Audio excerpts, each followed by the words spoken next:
Greetings and welcome back to another episode of Man Cave Meals.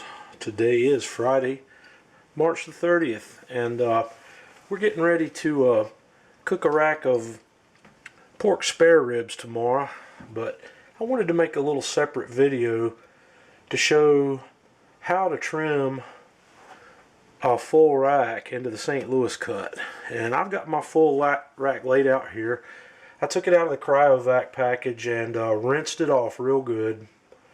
And this is the top side, so we're gonna flip this guy over to the bone side. And here's where we're gonna start our work. We've got this one has been partially trimmed already, so it's not fully prepared, but we're gonna slice this flap. You'll see a flap right down through here. We're gonna slice that guy off. And ours is not very big. Like I said, this particular rack's been trimmed a little bit already. And all the meat that we trim off of there, we're gonna save. We're not gonna throw any of that out.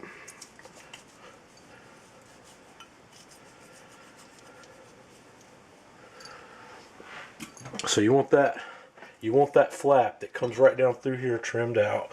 We're going to trim out a little bit of that extra fat that's in there as well.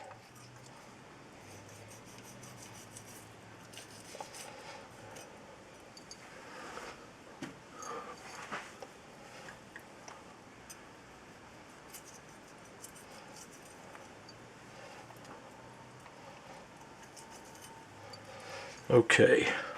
And a lot of rib racks that you'll find have a membrane here. This membrane, lucky for me on this rack, has already been removed. But you'll see it. It's kind of a silver skin membrane.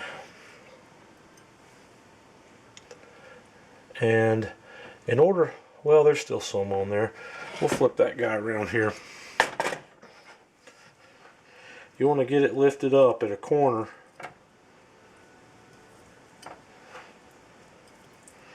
I just use my knife to kind of get under there.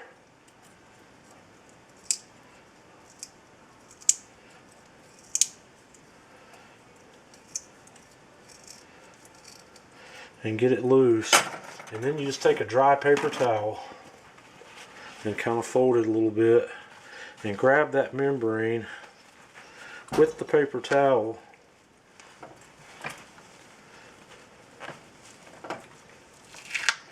and pull it off like such, and it should come off in one piece. Taking this membrane off is optional. A lot of people do it, a lot of people don't, so you just do whatever works best for you. I like to take them off.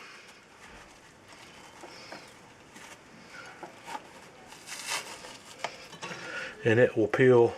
Usually it'll come off all in one piece. Mine is splitting right here.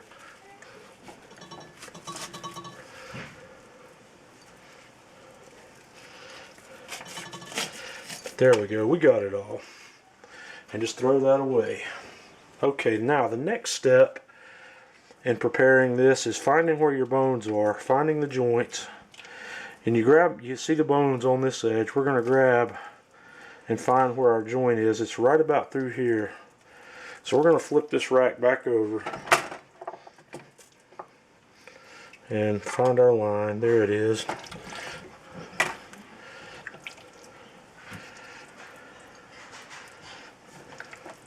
And we are going to make a cut straight down through here. And you need a good sharp knife for this. So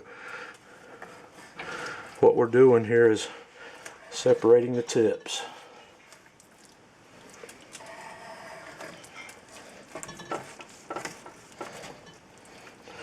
And you just have to give it a good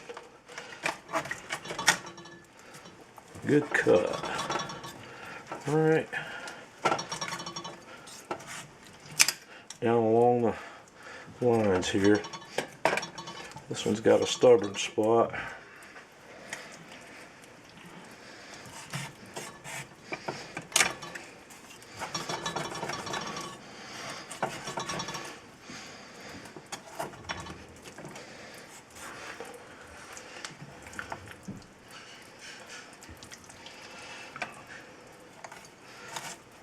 There we go.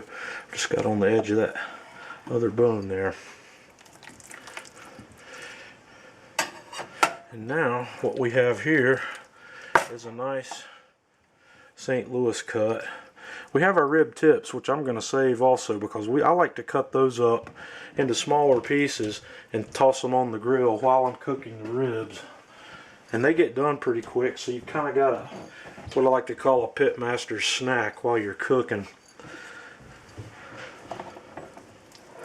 So what we want to do next is kind of trim up the end here a little bit.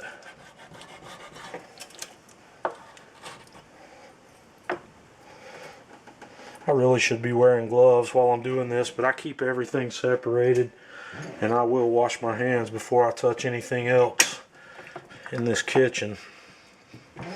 So there we have a nicely cut rack of St. Louis cut spare ribs. And the reason you cut these like this is they're a little easier to manage on the plate. You don't have a lot of meat hanging off of one end of the bone, and you just have a nice smooth cut. So the next step in this process for me I will put my rub on these ribs, wrap them in foil, and let that marinate in the refrigerator overnight before we start cooking tomorrow. So that's what a nice clean cut of St. Louis spare ribs looks like. Until tomorrow.